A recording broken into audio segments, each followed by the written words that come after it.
Live from Paradise Studios in New York, Strong Island Television presents Under the Radar, starring Randy Unger.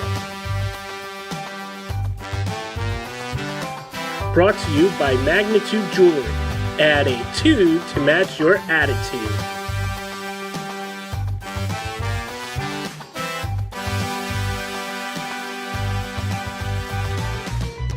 Tonight, Randy will be interviewing Academy Award-winning editor and composer John Ottman of Bohemian Rhapsody. Randy will also be reviewing the new films Iceman, Welcome to Acapulco, and Apollo 11 with special guest critics Dan Shaggy GB, CJ Oakland, and Joseph Amendolia. And now, here's your host, Randy Unger. Hey guys, I'm Randy Unger and welcome to another edition of Under the Radar. And right now I have on the phone, fresh off the Oscar win for Bohemian Rhapsody, editor and composer, Mr. John Ottman. John, how's it going? Hey, not bad. It's a little late here in London, but I'm good for it. All right. Well, thanks for taking the time as always. Sure. So, tell everyone, you just won an Oscar. How does that feel? Terrible. No, I'm kidding. No, I mean, obviously, it's like, for me, it was very satisfying and sort of like having a graduation in the most glorious kind of way, so sort of closing, one chapter and maybe starting another. So it was gratifying, but also, obviously pretty satisfying for me. Nice. What was the it was also a hard year on a difficult movie, and so and it's been like 25 years for me. So I was almost going to get up there and sing, I paid my dues time after time, but I wasn't sure how to lapse from that song back into a speech. Right. I think you could have managed in some way, but that's neither here nor there. What was the ceremony like, rubbing elbows with the biggest names in Hollywood? It was great. I mean, I don't really get fazed by looking at, bumping into people that I've seen on films and so forth, but some of the luminaries that are there, you're like, wow, I remember one time I went many years ago to a couple of Golden Globe parties, which I'm not a party person. I hate going out, but Warren Beatty walked up to me and was talking about The Usual Suspects, and it's like, wow, that's like a movie star, So there was and Annette Bening was by his side. So it's when royalty comes up to you like that's when I'm really impressed, but or I'm affected by it. Okay. But it's weird when you get there. That theater is a lot smaller than you think it's going to be, where they broadcast the Oscars from. So, and you completely forget that there's even television cameras in the room. So I wasn't really nervous or anything when I went out there, because you kind of seen your peers and the people you worked on the film with in the audience, and you're looking at them and they're looking at you, and so you kind of forget about the outside world. At least for me, I did. Okay. What was it like? What was it like being amongst your peers, your fellow nominees, for example? Well, I actually got really emotional because you hang out with them a lot in the whole nightmare that is award season. It's almost like waging basically a presidential campaign. You go to countless screenings and countless soirees and cocktail parties and dinners and my ultimate nightmare. And and you hang out together. And so when I think even one of us wins, you feel sort of a bond among each other. And then, like I said, and then it was that, and knowing their body of work, and then the 25 years that kind of swelled up in just at that instant. I just got very choked up and was hoping I would get it together by the time I walked onto the stage. What was it like giving your speech? Again, I didn't think about it until I woke up that morning and in a cold sweat, thinking, "Oh my God, I got to come up with something." I'm sort of superstitious that if I overly prepared for it, that it wouldn't happen. And I just came up with basically the three different subjects I wanted to cover, or not subjects, but things I wanted to say, and ending with my parents, because I always thought that if I won an Oscar, it would be basically to thank my parents, because I really wanted to do a shout out to other parents out there that to encourage their kids to do what they have a passion for. Because first of all, parents are lucky that if a kid has a passion about something. So if they do, encourage them. So that was the main thing I wanted to make sure I got in my speech. But I was so afraid I was going to mess up. Good. So I'm going to mess it up now. Good thoughts, good deeds. No, good deeds. Good. See, it's what Freddie's father says in the movie. I know what you're talking about, though. Now, but for some reason, miraculously, I didn't mess that up at the end of my speech. Good words, good thoughts, good words, good deeds. Yeah, that sounds right. Good thoughts, good words, good deeds. There you go. Yeah. Nice. So you're not just an editor; you're also a composer. Do you have the same passion for both fields, or are they kind of like equal to you? Well, I've always been a resistant film editor, even though I'm good at it because it's filmmaking. It's basically all these things are stemming from being a filmmaker, and the only thing about the editing thing is that it's the long haul of it. I mean, you're on a film for a year, up to 2 years sometimes, and so you're on the same project for that long. And for me as a film composer, I would lose a tremendous amount of work in the time it would take me to edit a film.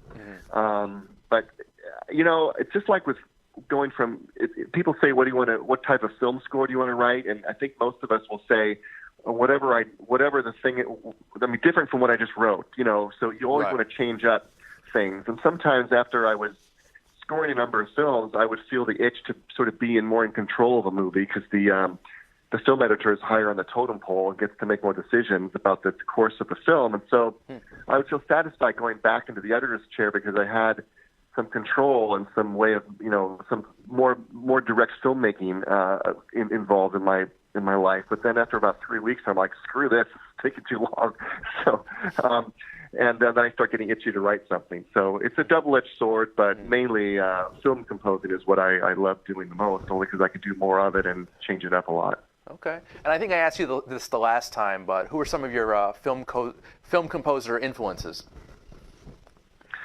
Yes, well, it's the unsurprising few that I would, a lot of people in my age, I guess, would mention, and that is, of course, Jerry Goldsmith, John Williams, John Barry, James Horner, even. All the J's. I grew up with those scores, and that's my whole frame of reference, especially Goldsmith because I'm a Star Trek fan, and when he scored Star Trek: The Motion Picture and Alien, which is one of my favorite movies of all time, I became a huge Goldsmith junkie and went back and collected his scores from the early 60s, and I think I only saw half the films of the scores I collected and know the scores by heart. So, as you know, you're that way as well, I'm sure. So you're more of a Goldsmith, a 70s Goldsmith guy.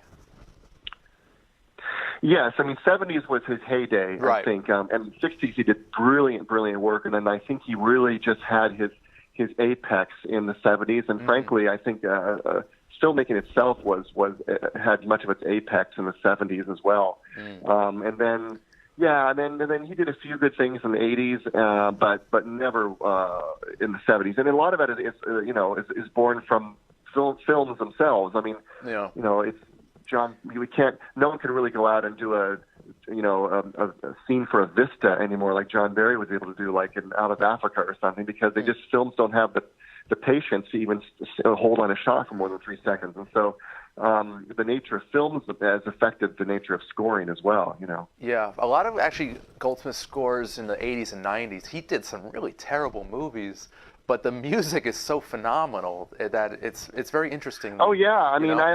I have a kinship with him in that regard because I've done a lot of bad movies as well, and I like to think that I try to rise to the occasion and do a really good score, no matter what, Yeah. And when I hear some of his stuff for some really terrible films, even like films I never saw but I heard were terrible, like Inchon, I heard was a terrible film, but a great movie. Or Braveheart, I've heard apparently was terrible, and that's an amazing score. Yeah. So I'm thinking of stuff like in the 90s, like Deep Rising or Hollow Man. I don't know. Oh, right. It's pretty crazy. All right. Well, there's another one like Deep Rising. It's an undersea. Oh, Leviathan. Yeah.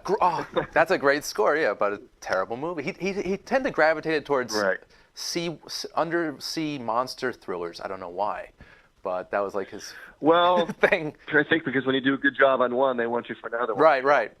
But yeah, I think one of his best scores might be for Hoosiers, 1986. Oh, it's fantastic. Yeah. Just fantastic. I get goosebumps just thinking about it. Like yeah, the way beautiful score. The way that he utilizes the sound of a basketball during the. Yeah. Oh my God. Yeah.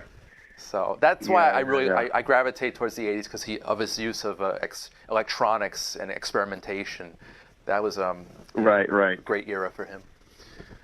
Nice. Yeah. So what do you hope audiences take away from now Academy Award-winning film Bohemian Rhapsody? This movie is now part of culture, pop culture. What do you hope audiences take away? Yeah, I think it's sort of becoming a timeless film in pop culture. And speaking of timeless, I mean, it's one reason I didn't want to score it. And I'm saying that as a film composer. I didn't want to put film music in it because it would date it, made it feel like a movie of the week. And so I really wanted it to be for the ages. And so the only way to do that was to basically, one way to do it, of course, contributing to that would be to not use film music and to use opera in a lot of the scenes where that it would have scored, and to use the Queen music and taking out the vocal tracks and kind of using the music to score sequences. And so I'm hoping that it has some staying power in the lexicon of movies. It seems to have a universal appeal. Obviously, it's made, I think, over $1 billion now. Yeah, it's doing well. And I think that's amazing considering that it's not a superhero film. Right. It's really fantastic. Well, in a way, Freddie Mercury is sort of like a superhero. But yeah. Well, yeah, exactly, yeah. But do you hope to work with this crew again? Oh my God! Well, if I did, it would be me editing again, though. That's the only problem. But yeah, I mean, this is one of the few movies where everyone involved in the film I see as my friends beyond the film, and because we really bonded and had great relationships. So I just I would love to work with them again in maybe a different capacity, whether I'm directing or something. I had a great relationship with a couple producers on the film, and I would love to work together in some capacity. Good, great. So, are there any projects you could talk about right now that you're working on, or? Not really. I mean, well, I'm in London right now, just helping out on a film just for a couple of weeks. They just need a few more hands, and I have a hard time saying no, so here I am, back in together. John? But other than that, I'm just reading lots of scripts and trying. Hello? Yeah, I lost you there for a second. Can you hear me? Yeah, you're good. Oh, okay. Okay. As you were. Where I left off, but I'm just reading just keeping busy and taking meetings and seeing what I can do to lay some groundwork maybe for directing. Oh, that's awesome. Yeah, I mean it's been something I've been wanting to do for a long time, but every time I would start developing something, Brian Singer would come along, or another person with a dangling carrot of something I couldn't resist, or a good payday, and so I would go for it, and then everything I was working on would go cold. So I just think this is a chapter now that it's either or get off the pot. So it's either do this now or don't do it. So I'm gonna give it a shot and see what happens. If not, I can always write film scores, which I never want to quit doing. Yeah.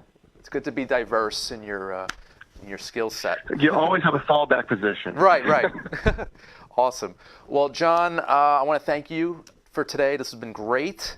And as always, You're always welcome. If you're ever in Long Island, New York, we'd love to have you come down to the studio.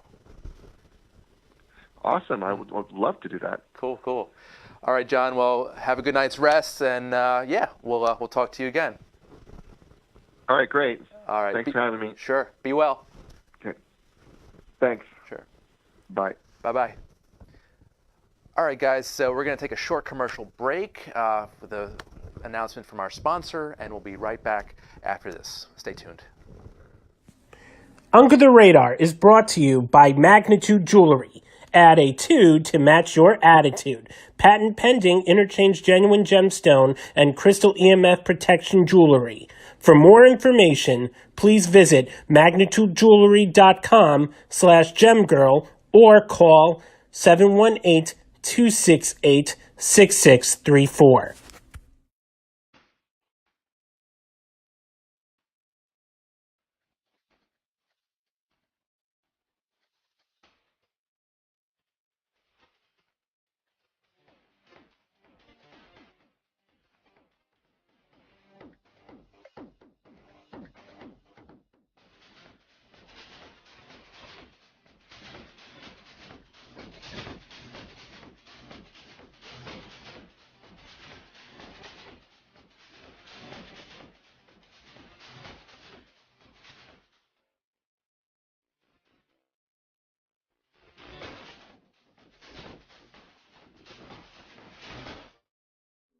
Hey guys, welcome back to Unger the Radar. I'm your host Randy Unger, and this is our film review segment, and we've got two very great critics who've been here many times before.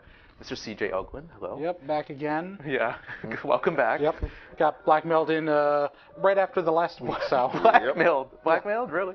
Okay, that's fine. Well, after watching these movies, yeah, it's blackmail. Yeah, well, thank you, Mr. Dan Shaggy GB, for that sentiment. Yeah. Hello. So yeah, we've got 3 movies to talk about today. The first one is an interesting one. It's called Iceman, and I believe it's actually German, but there's very little dialogue, almost no dialogue. And basically it follows a Neolithic man, takes place 5,300 years ago, and it's basically his family gets slaughtered by an opposing tribe, and he basically comes after them with only vengeance on his mind. And the film is beautiful. It's shot great. The locations are phenomenal, I think, in the mountains. And but you know, it was a little uneventful and kind of boring here and there. But yeah, I thought it was a decent film. Not a great film, a decent film. Dan, do you have a thought? Kind of boring? There were some really good action sequences, some really gritty, in-your-face moments. Yes, he killed a rabbit. Yeah. He was bloodthirsty. Let's just leave it at that. CJ, what did you think of this one? See, I enjoyed it, but I like slower, more drama kind of based films. Like this almost felt like a Western to me, but set in 3000 BC, where you have a man whose family is killed, and he sets off to try and find who did it. But it's shot pretty well, and I wouldn't necessarily say he's bloodthirsty. Like I think the movie, for having almost no dialogue, does a pretty good meditation on violence, where it shows how one group kills another group, and him trying to go for revenge, where like he sees someone traveling, he has no food, and he has to question whether he should kill him to get food for himself, and you just see people trying to survive, and like this is the beginning of civilization, of people coming together. And this is actually supposed to be the first case of a murder, the first unsolved murder. That's how they kind of promoted it. Oh. Yeah. That would not make sense to me, considering. That's how they said it. Yeah. Because this is the oldest mummy is the main character. Okay, this is the oldest corpse that was killed. That'll give you, but definitely not the first murder in human history, going back about 2 million years with other hominids wiped out. I mean, I'm an archaeologist. It's like there's a question. And you're a geologist. I'm an anthropology major, so and a history minor. So it's like I study. That's what the promotional material said. Yeah. So like, if you try and tell me the first person there was no murder until 3000 BC, I'll call bullshit on that. Right. If you want to say this is the first corpse we found murdered, and we don't know who did it because the killer was 5,000 years ago, it's like okay, that I'll buy. Okay. You just got to be careful about how you frame that. Yeah. Right. Dan, what did you think of the movie? I think it was very slow paced. It was like it just drew. Just him in the snow and the ice. It drew out a lot. It just every time it's like okay, you had the chance for he's gonna get closer to this, closer to that. It's like it didn't pay off. It never got to that cusp of this is gonna. That's gonna do that. I think it just boils down to poor direction, and there wasn't even. The screenplay really didn't seem like it was production, direction. Yeah, it seems like I got more of a direction from the director, like how they shot the film. Like it was never going to an action movie, but it felt like it was going to be a setup to it. Like you felt like you're going to watch a revenge movie, but it never goes into that. It's always a drama before an action film, which can be very slow paced. But there were a lot of moments of.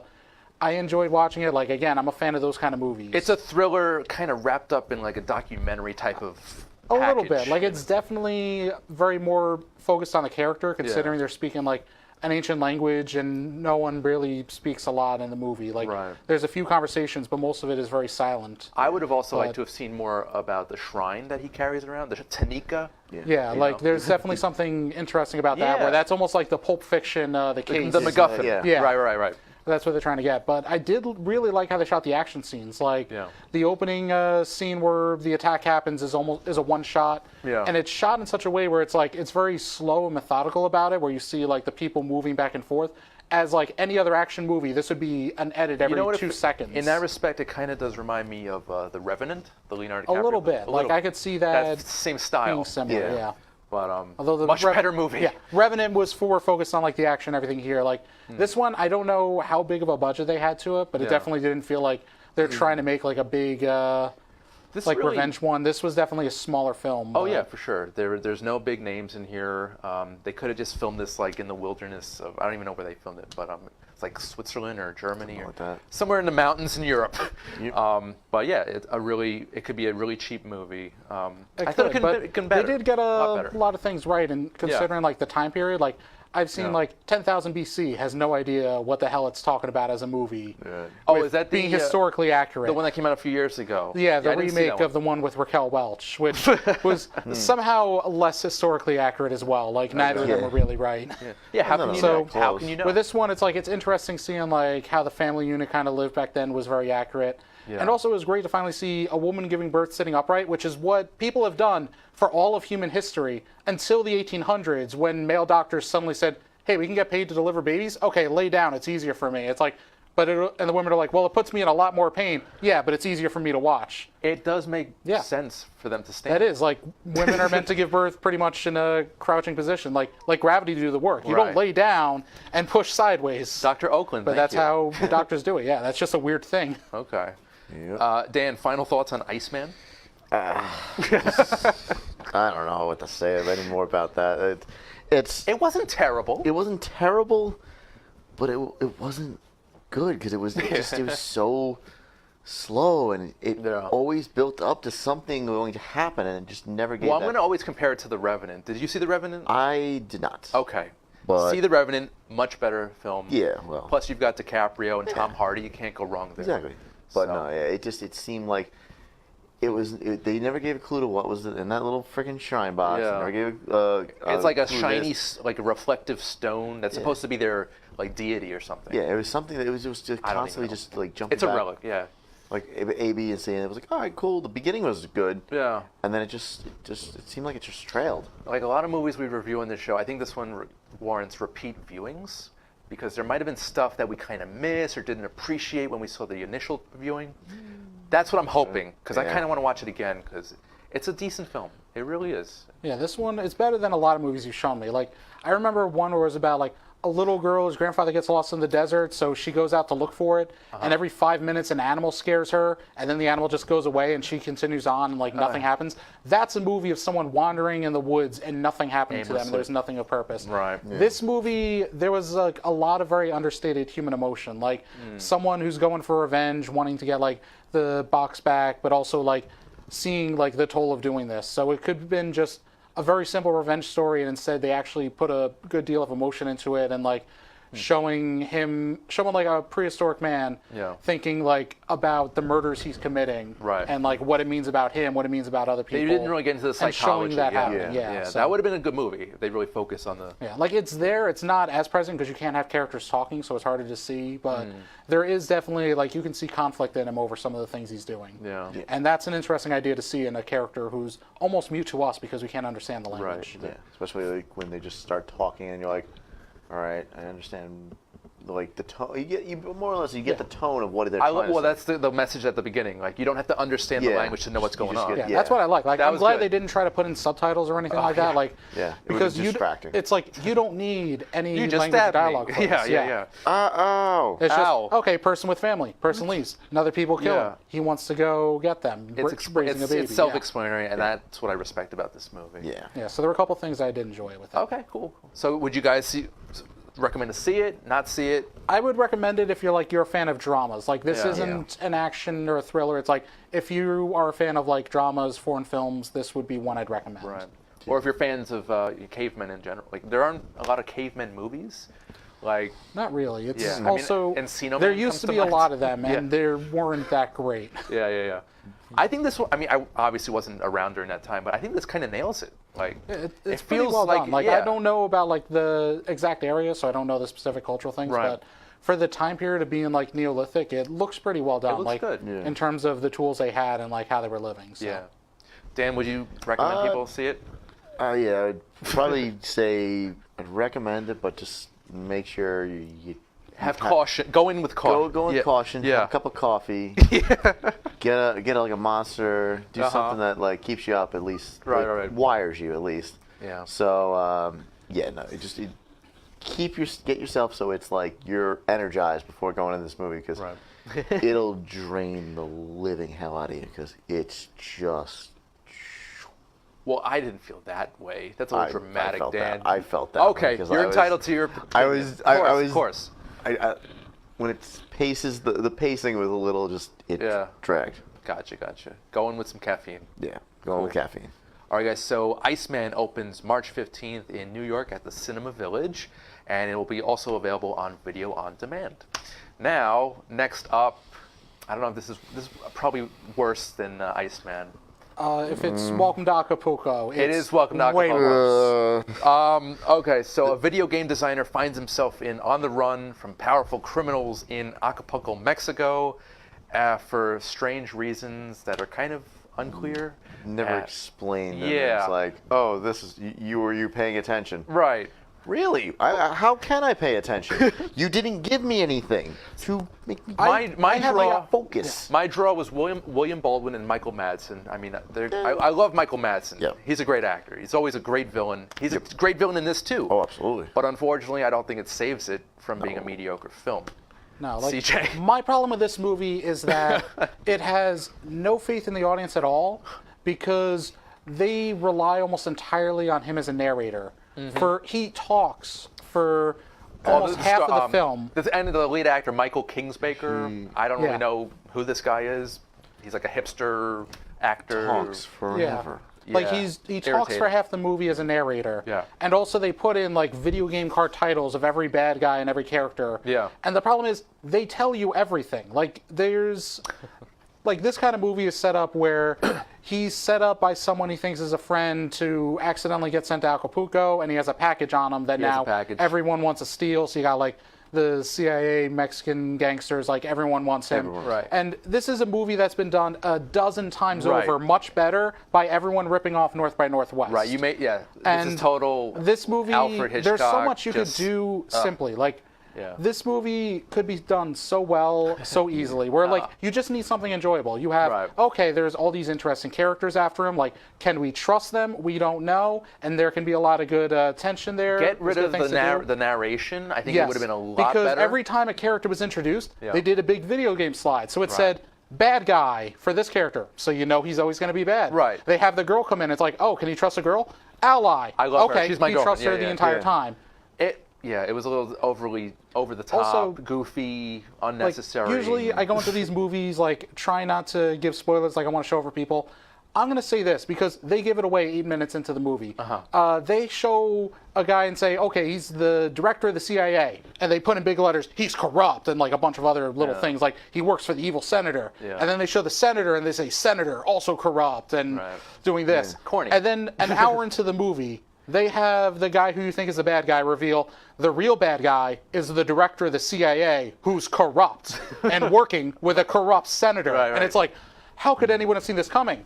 You told us 8 minutes into the movie. You show these two characters for no reason. They do nothing in the film until an hour in when you say they're the bad guys all along. Like again, sloppy screenplay. And they just bring in so many characters, and it's we get all the information we need of the characters. We never actually see it. You tell us everything. William Baldwin, Michael Madsen, Paul Sorvino. They're all villains. There's a bunch of others in there. A bunch of villains coming in, and it's like.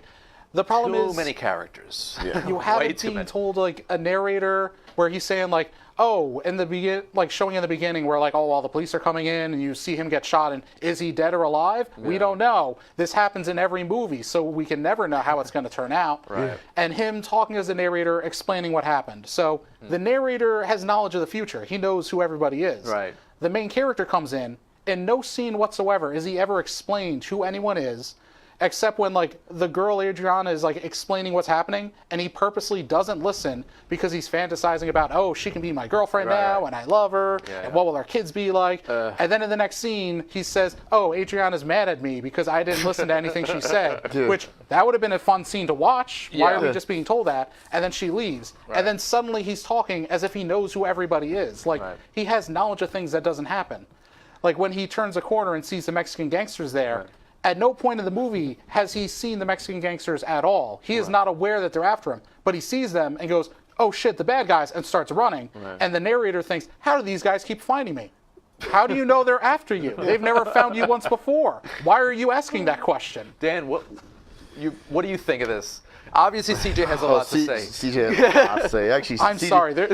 I work as I don't a think you've ever been this screenwriter. fired up about a movie. I work as a screenwriter, and there are so many things that are just obviously wrong decisions to insulting make to you as a that professional. I can't understand how someone's looking at this. Like, yeah, like how and being like, oh, this is a good movie. It's like, no, just in terms Yeah. of character, it's like every time a character can do something or can say something would be a good conversation, they completely do away with it by having the narrator say offhand what happened. Like, Right. oh, I don't know where the package is. I looked through my stuff. It's like, we couldn't have seen him looking through and trying to figure out what's going on. Yeah. We're just told later, oh, well, I never found it, so I must not have it. It's awful.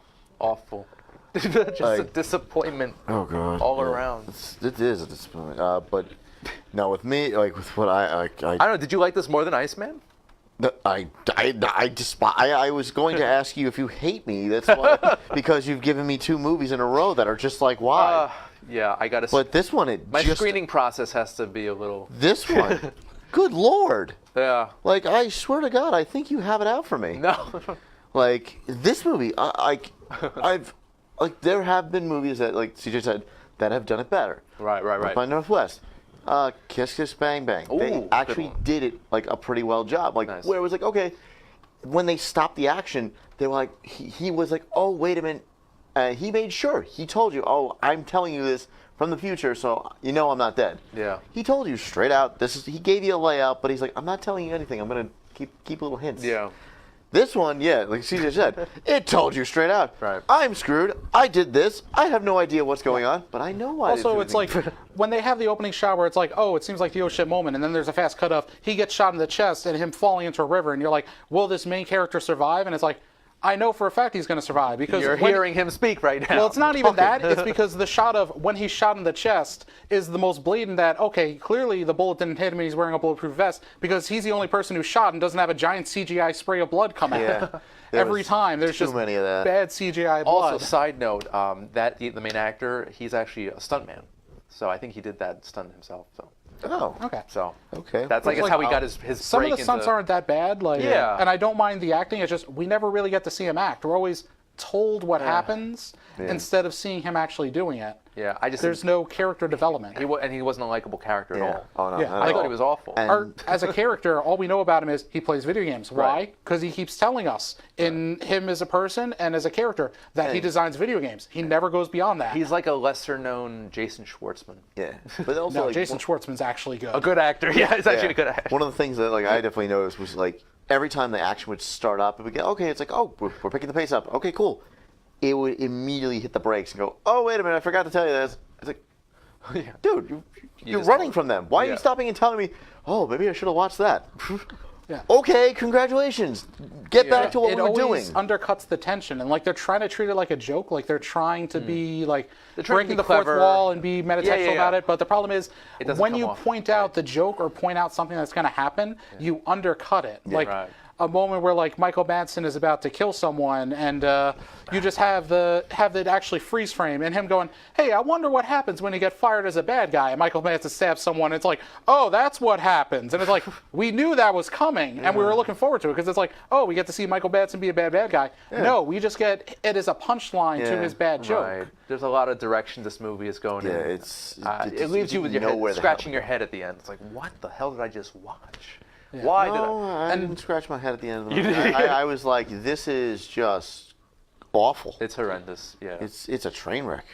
Yeah, like in any other movie, you would have a character say, "Okay, give us the package," and the main character says, "What package?" And we think, "Oh, they're looking for a package, and he doesn't know about the package." Right. It's a case of mistaken identity.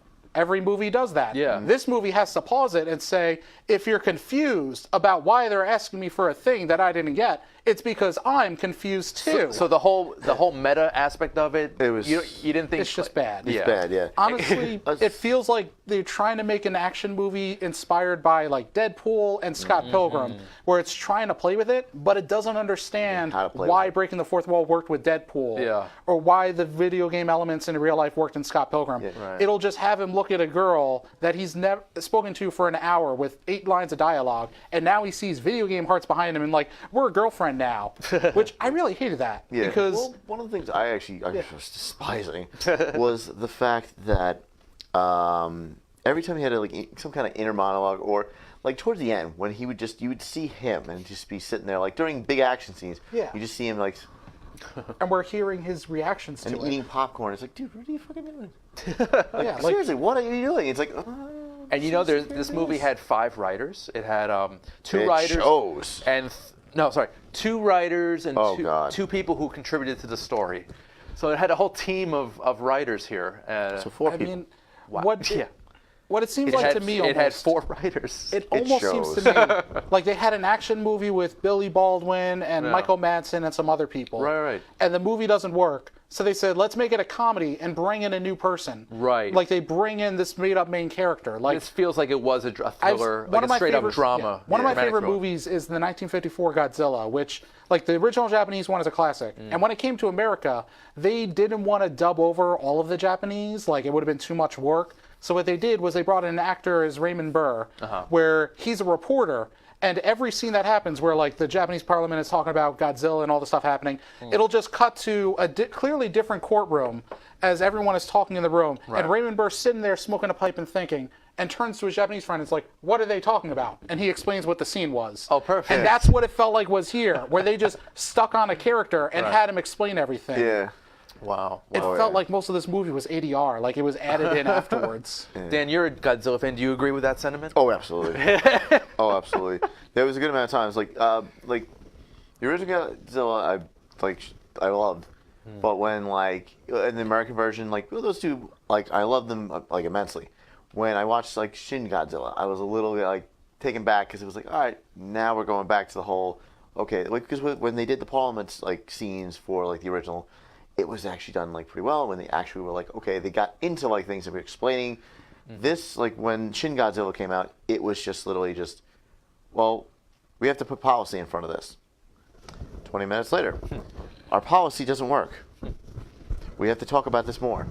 It was literally like 20 minutes, 30 minutes, 40 minutes of just sitting there going, what are we talking Sorry, about? this movie broke me. Like Yeah. there were Oh, several God. times Yeah, I just had to there stop was- it to just be like, you're making decisions that don't make sense. Yeah. I will give it to this movie. They did one of the most fastest, efficient job of burying your gaze, where in the middle of the movie they introduced 2 lesbians who apparently have nothing to do with it except to immediately be murdered. Yeah. And as they give Yeah. information to people and get murdered, and That it's like was a weird there was no scene. point to have them. Yeah. So it's like, imagine a lesbian watching this movie where it's like, oh, hey, here's characters I can relate with. Oh, wait, I'm murdered and tortured. yeah. Shot in the head. Like, Yeah. what was it That- for?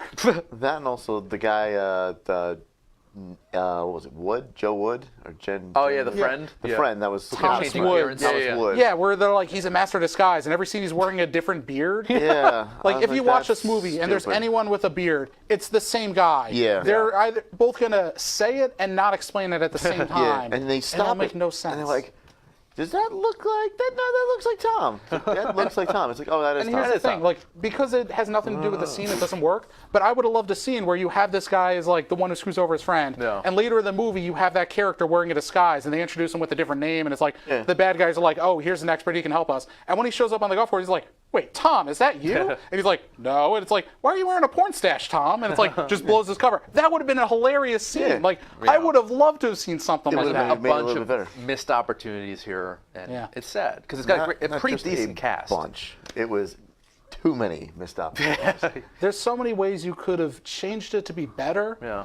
But it's like the biggest things, get rid of the video slide cards. Yep. Because they take away all mystery in the film, and that's all this movie could have had. It's like, Yeah. oh, there's all these different people, and like sometimes they work together, sometimes they're fighting. So it's like, how do we know who we can trust? When you say right off the bat, CIA bad, Mexican gangsters after you, but these are the bad guys, we know who everyone Right, is. Yeah, right. you kinda- There's no you- mystery. It's like treating us like we're stupid, like we're kids. Yeah, like Basically gave us a there's kindergarten nothing to movie. have. And just Right. get rid of the narration. There's like, it can work in small doses for some movies, Right. but this movie, it was literally just hearing it secondhand and having your annoying friend pausing the movie to introduce Yeah. something, but he has nothing to say. Right, Like, right. oh, hey, by the way, like, I just want to stop here and just tell you, oh, there was this, and this was filmed, and this was that, and this was that. It's like, Okay. I don't care. It was like every time I gained momentum, it just stopped. Yeah. It was a halting break. And it was Well, like, I think it's safe to say we were all going to Oh, recommend skipping this one. yeah.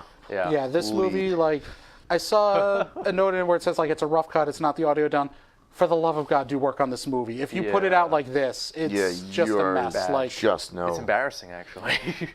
I'll give it this. Yeah. Opening night's still up there. Oh, that's worse. Number 2. Oh, okay. Wow. Yeah. Okay. And This- you're not going to this let is- me live that down. Oh, I'll never let you. this live. is one of the worst movies you've ever shown Oh me. my 'cause it God. it has good actors, but All they right. seem like they could do capable things. I was hopeful. But there are no scenes. Every time a scene starts, it's like a character will say something, this character will say something. Before the conversation starts, we cut away to narration. Right. Yep. And then we cut to a different scene. Yep. Let us watch the scenes happen. Let us watch the action in a way we can see it. Yeah. Stop cutting away to something.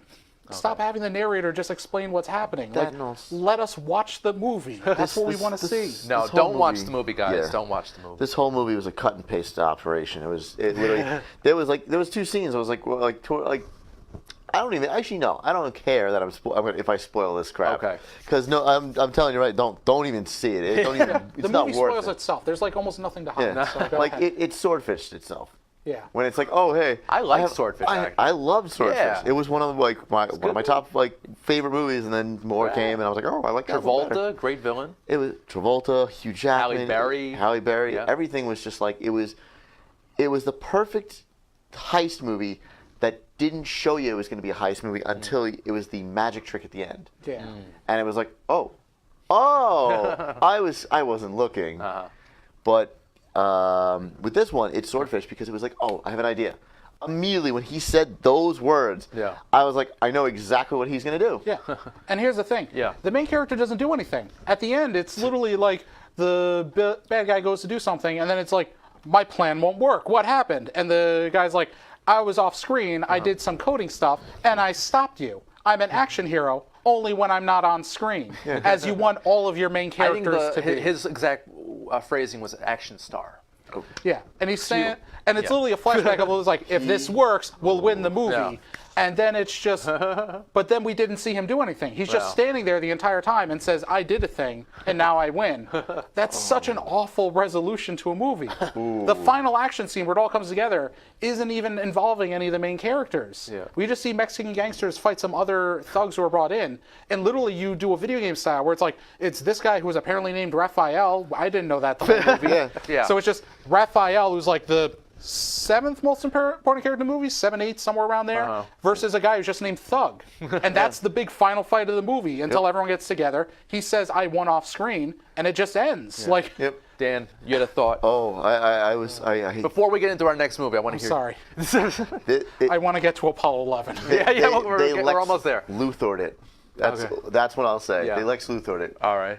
In the way that it was Batman versus Superman. Oh, God. Where he did all these impossible things to set up every one of these big things, but you never saw him do it. Yeah. You never saw him He had a kidnap plan. this. He had skills to do it, but it was all off screen. Yeah. You never see him do it. You Never never see knew, he's capable of it. Yeah. It's All like, right. well, hey, I did this. Guys, I'm going to stop you. I'm going to get into a much better film. Please. But yeah, welcome to Acapulco. It's on video on demand. Nobody's Please seen it. work Digital, on it. There's- March 12th. There's so much wrong with that. Just, see it at your it's own a movie that it at should have your been risk. just shelved from the beginning. Yeah. Like, it could just be a good B action movie. Right. You make it so weird for no reason. No, you had to. All right, skip it. All right.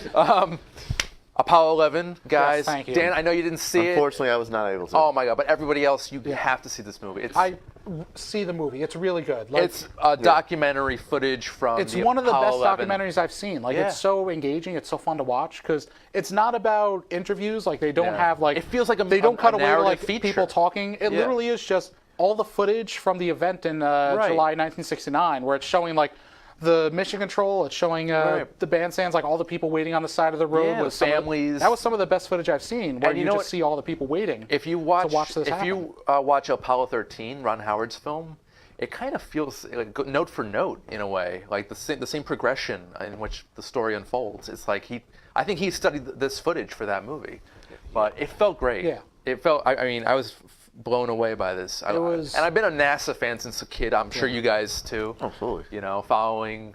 For a good amount of time, I wanted to be a space. Who doesn't want to be an astronaut when they're a kid? But or, they said, as an adult? they said you have to go and do spins, and the first words out of my mouth were, "I'm going to throw up." Oh, you don't like centrifuge? Oh, I You're can't not the idea. do this.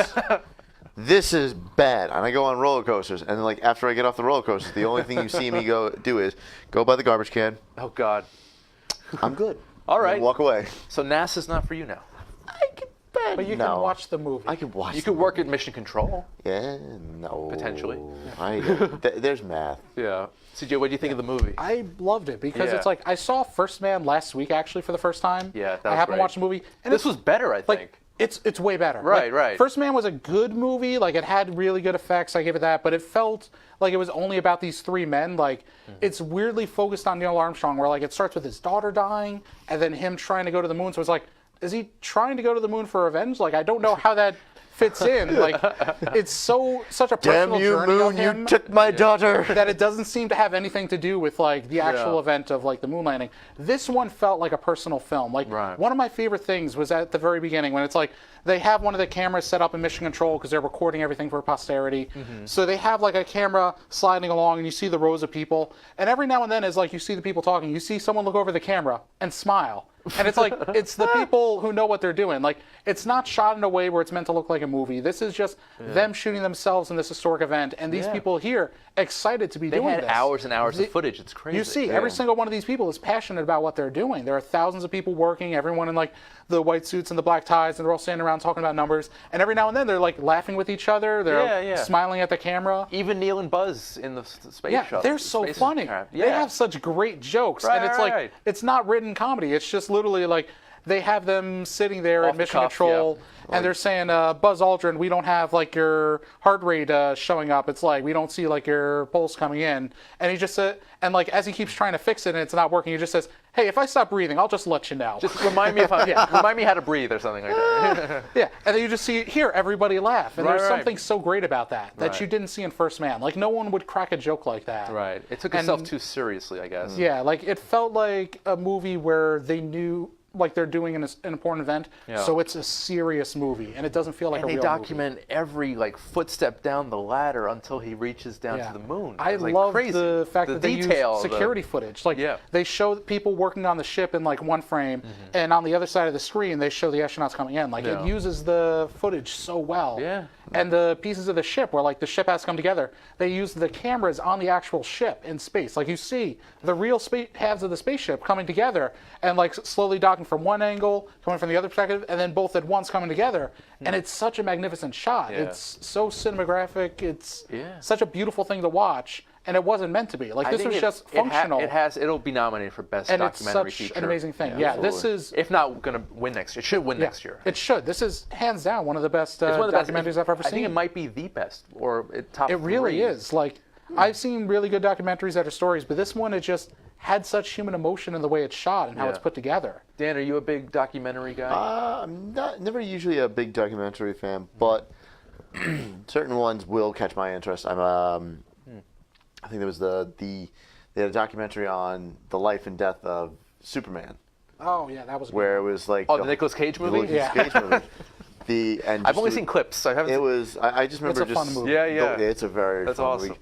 But I know one of the scenes that I enjoyed the most was like Kevin Smith. He's like, I worked on it for about 2 months, and he was telling a whole big story. He's like, nice. I didn't know I was signing my own death warrant because I was telling him, hey, introduce this guy, and apparently the guy he introduced had a big. He did the screenwriting for Wild Wild West, so he had the spider. Oh, yes, the big spider. Giant spider. The one producer is like, I want to see a giant spider because it's the most terrifying animal known John to Peters, man. Yeah. And Kevin Smith made a joke, and then like later, like he was introducing it to somebody else, and then later he got fired from the whole script writing. He was like, well, he basically had the I forgot what the exact line was, but he's like, yeah, he kind of like. See you later, fat ass. You're pretty much getting your. That kind of reminds me. You remember the Batman Superman animated movie? Yes. In the '90s. I think there was a scene where Batman and Superman were fighting a mechanical creature. It was basically like with long legs. So I think they kind of used it. Might have been a little bit. A little bit of an influence there. I know they did a lot of tongue in cheek with that movie. Yeah. With that, it was just like, we know we were going to get away with a couple things, so let's do this. Nice. Apollo 11. Yeah, it's oh my hands God. down one of the best documentaries I've ever seen. I'm taking my brother and my dad to go see it again this week. Are you? I Cool. want to go watch it again because it's such a fun movie. It is fun. It's you get to the real heart of the story, you know? Like I think one of the ways you can tell this was a great movie is one of the best little nods I saw was when the credits start rolling. They just have like the regular credits, all the people who did the editing, the sound mixing. And in cinematographers, right at the top it says Neil Armstrong, Buzz Aldrin, Mike Collins, the 3 astronauts, because they filmed themselves on the moon, so they're credited as cinematographers. Oh, that's funny. Nice. And that's like such a fun thing to do, where you're just like, yeah, just give them the proper credit. And that's the approach they had. It's like it's people filming themselves doing a thing and showing how it's done, showing like how they were scared of certain things happening, how they were worried over it, the humor they had, and wanting to bring everyone together. Yeah. And it showed just what an event it was in history. I think just casual Really captured it. casual audiences will respect this movie. They'll appreciate it because it doesn't feel like a documentary. It doesn't. It It feels really like a feels- narrative feature, and I loved it. I really thought it was phenomenal. Okay, guys, so we have a few minutes, and I just want to do some plugs. right. CJ, anything going on that you... Yeah, I'm working on some short scripts for Eternal Line Right, Productions. right. You know them. Yes. So we got a script done. We're doing some storyboards now. We're going to start shooting something soon. So Nice. hopefully we'll have something coming up in a month or two that we can start showing around. And you'll be back, and I could interview you. Yep. I'm going to be back no matter what. Yeah, You're never getting rid of me. Yeah, Who are you kidding? that's fine. No, you're always welcome. But yeah, I have a Twitter at CJ Oakland. I'm always open for like writing commissions for short story prose or working on screenplays, editing. So That's at CJ Oakland? Yep. Okay, good to know. Cool. Dan, Should be it. Yeah, it should be. You always have something happening. Yeah, I always have something happen. But yeah, you can find me at my usual stuff. Shaggy on Instagram, Shaggy1321, Facebook, ShaggyGB. Winter. Actually, there's a convention that's coming up that I want to promote. Eternal Con, June 22nd to the 23rd. Nice. It's one of Long Island's biggest conventions that we hold, and it's happening in Nassau Coliseum. Close, and we got some great names coming. We still are in the works for a couple more names. Can you name any now? I can name a couple. Let's hear them. Well, we got Austin St. John, Johnny Bosch from the Power Rangers. They're going to be there. Cool. You got, Jake the Snake is on there, Jake right? the Snake is there. Oh, yeah, Jake the Snake, nice. What was it? Ross McQuaid, the guy from The Walking Dead who also was the Red Skull in the Avengers, the last one. Not Hugo Weaving. No. The one that was in the In Infinity Wars. Okay. Yeah, he's going to be at the Eternal Con. Cool. Got a bunch of other names that I cannot remember right at the moment, but it's definitely they're going to be a good star-studded. I know there's a couple stars from the WWE. They're going to be there. We're trying for certain names that I actually cannot even say about because, but if we land these two names, it is going to be one of the biggest things in other than when Ace had all the DC characters from the Justice League movie. Right, I remember that. But it was Godot, and Affleck. Yeah, wow. Cavill, and it was the entire crazy. cast. Was Eisenberg there? No, it wasn't Eisenberg. Okay. No, Eisenberg was not there. Cool. And next weekend we actually won't have a show. Yep. We'll be marching Boston. in the St. Patrick's Day Parade in Boston. So. That was why I wore a little bit of green. Oh, very clever. I was clever about that. Nicely done. So yeah, this is what, our fourth year, third year, Fourth, third, fifth. fourth. I don't know. I was in Chicago last year, so I really don't know. Yeah. But- I remember the first 2 years we froze our asses off. So. Yeah. Well, Worth it though. Totally worth it. Also the fact that Randy had to share a room with me. So Oh God. other than Here we go. I snore, Yeah. which nobody told me about that. And Randy, I'm glad you slept through my buzzsaw, which Yeah. I am very happy. I'm a heavy sleeper. You are, yes, you are. So this will probably come back to bite me, but more this will come back to Randy. The night And before, that's all the time we have today. Yeah. No, we actually are close on We're time. close to time zone. All right, All right. so I'm going to do this quickly. This will be the abbreviated version. This is the abbreviated version. The night before, there's a whole thing that basically we hang out with all the different Ghostbuster groups before we have the parade the next day. We get back to the room. First words out of my mouth to Randy are, I swear to God, if you don't wake up when I get up and I go to the shower and I come out, I am going to take a full running start and drop kick your ass into the wall. You got close to that though. I got very close to that. I'm like, if I go in the shower and then come out, are you going to be awake? Maybe. I'm like, I will run full force with a bagel in hand and put you through a wall. Well, it'll be different this year because I won't be staying with you. Yeah. Cool. All right, guys. Thanks. So real quick, we got some sponsor plugs here. March 10th, Mindy's Psychic Fair at Glen Cove Mansion.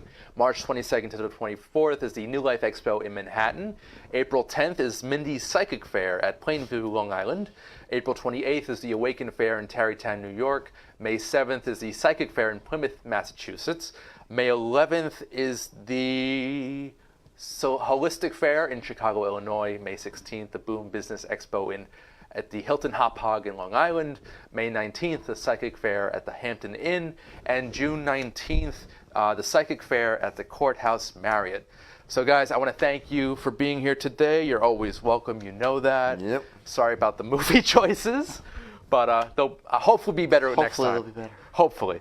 Hopefully. All right, guys. So we'll be off next. Nope. They won't be. We'll see. We're pretty much screwed for the rest of the time. No. We'll see. All right, guys. So we'll be off next Sunday, but I'll be active on my YouTube channel. So check out Under the Radar there. And yeah, we'll see you in 2 weeks. Take care, guys. Bye.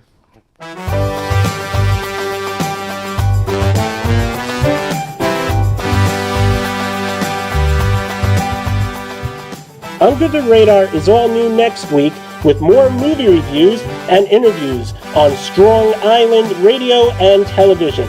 Stay tuned. We'll see you next week.